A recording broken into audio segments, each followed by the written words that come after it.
In today's video we're looking at the hidden menu in the E90 instrument cluster, and we'll see if there's a useful feature or two to be found. First thing we'll do is put the key in. Keep your feet away from the pedals and then hit the start-stop button. Wait a few seconds and then hit the odometer for about 10 seconds.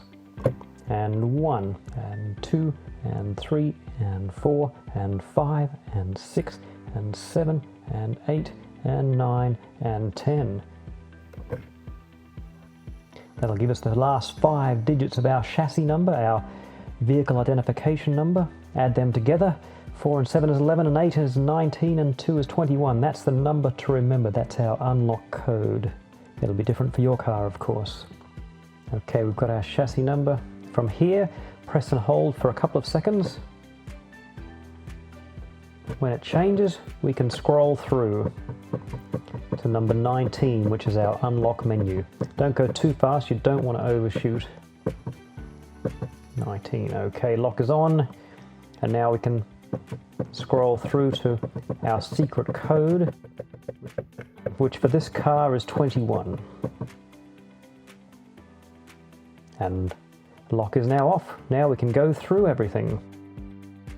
You can see we got all of the information for the first menu level, all of the ones. I'll display that on the screen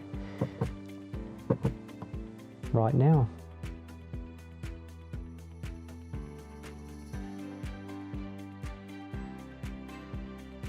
And to get to the 2s, we'll press and hold.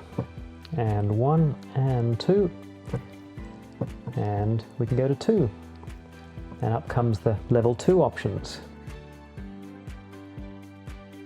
Now if we press 2, this is a test for the instrument display, so we'll press on that, give it a press, and everything gets tested on there.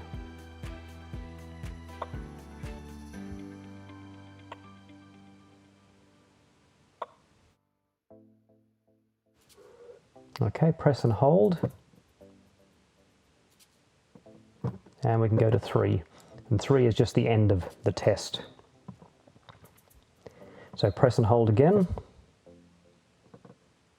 and now we can move on and press to get to 4. Number 4 in the menu is the fuel functions for the trip computer. Now we'll move on to number 5, press and hold, and press again to get to 5. This is trip computer functions to do with range.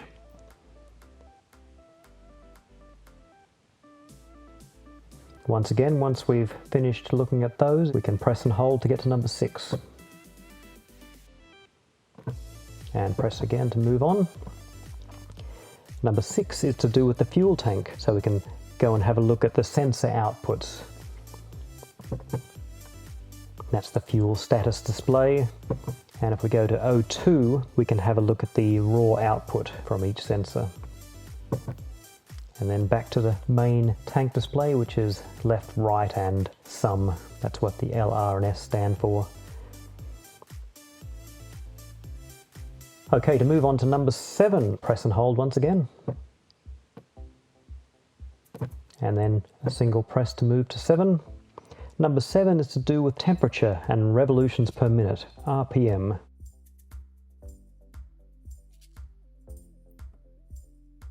When we're doing diagnosis, it can be good to know the engine temperature, and this is about the only way you're going to get it without plugging in a diagnostic unit or a laptop.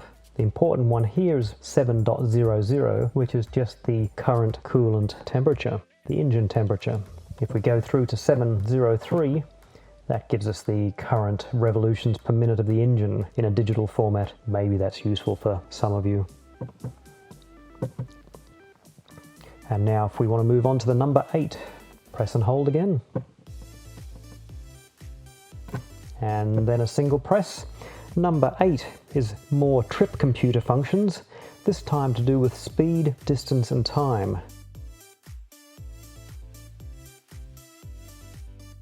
The interesting one from a diagnostic point of view may be the 800, which is what we're on now, which is a digital speed display. To move on to number 9, once again, press and hold, and then a single press. Number 9 is very, very important for diagnostic, and that is because it's the system voltage. At the moment the car is off, so it's just the battery voltage, which isn't very impressive. 11.5 isn't exactly what I'd like to see, but when we're running you should see 14 volts or thereabouts. Okay, we'll move on to number 10. Once again, press and hold, and then a single press. Now number 10 is trip computer functions in the other category. So it's a bunch of strange things. Kilometers per week and number of days. Not very important for diagnostics. And a few other things which are completely indecipherable. For the sake of everyone's greater knowledge, if anyone knows what 10, 0, 1, 2 and 3 are, it'd be great to know, just so we can fill in everyone's knowledge.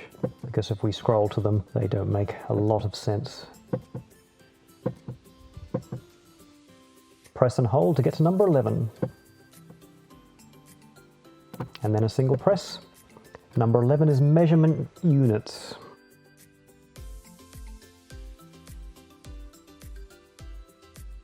And starting with the clock display. Now this isn't special information that's only available here. You can set this on your iDrive or on your radio, for example. So nothing particularly unique about this. And if we want to move on to number 12, press and hold once again. And a single press. Number 12 is more trip computer functions, this time to do with arrival time, and I'll display it on the screen there. Now to move on to number 13, you guessed it, press and hold, and a single press. Number 13 is sound tests. Maybe this is important if you're having trouble with the audio from your dashboard. So we'll give it a try. Let's press it and see what happens.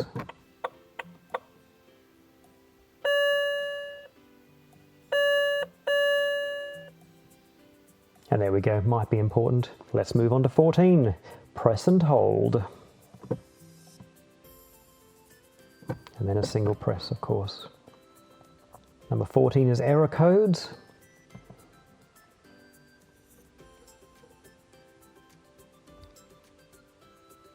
Let's move on to 15. Press and hold. And then a single press. 15 is ports.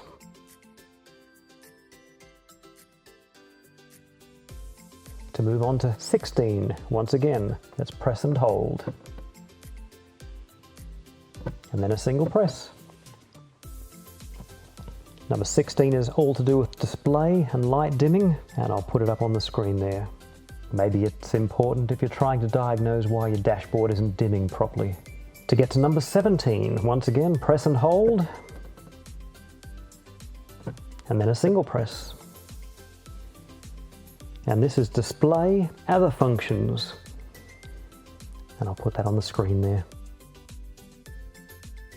Now for number 18, you guessed it, press and hold, and then a single press.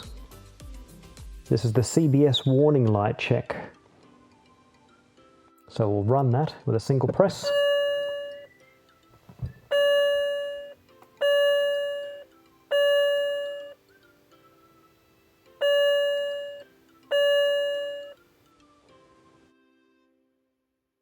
That was all of the CBS warning lights along with the sounds. So we'll move on to number 19, press and hold, and then a single press. Whoops, number 19 is the lock. We'll skip over 19 and move straight to number 20. So press and hold once again, and then a single press. This is number 20, it's corrections. And this is where you can check what corrections have been made to your fuel consumption. And now we'll press and hold for the final time to get to menu number 21. And then a single press, of course. And we'll hit the reset to see what that does. No, what have I done?